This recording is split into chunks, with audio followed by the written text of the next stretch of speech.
Blood Meridian by Cormac McCarthy. Overview. The story follows a runaway teenager called the Kid who becomes entangled with the brutal Glanton gang, a group of scalp hunters operating along the Texas border in the mid-19th century.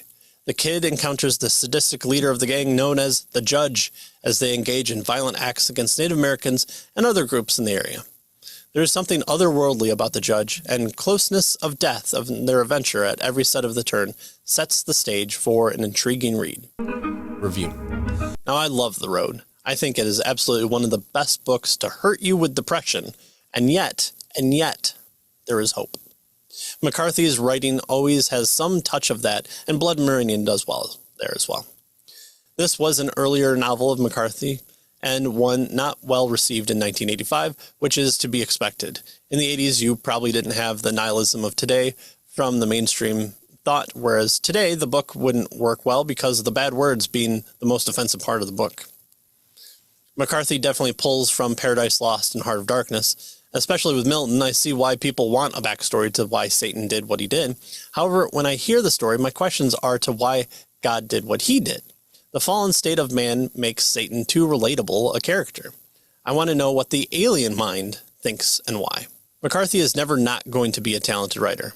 I may have found this book more middle of the road, but that's mostly due to what the author attempted to do with the theme and plot, and not with the talent and phrase.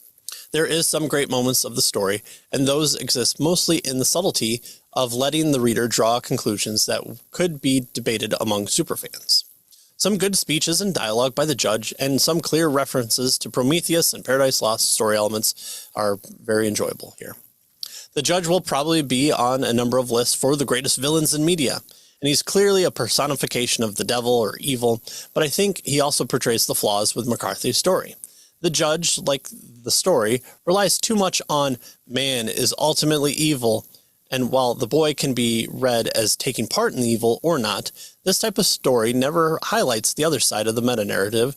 If there is a devil, then there is a God, and the devil is God's devil.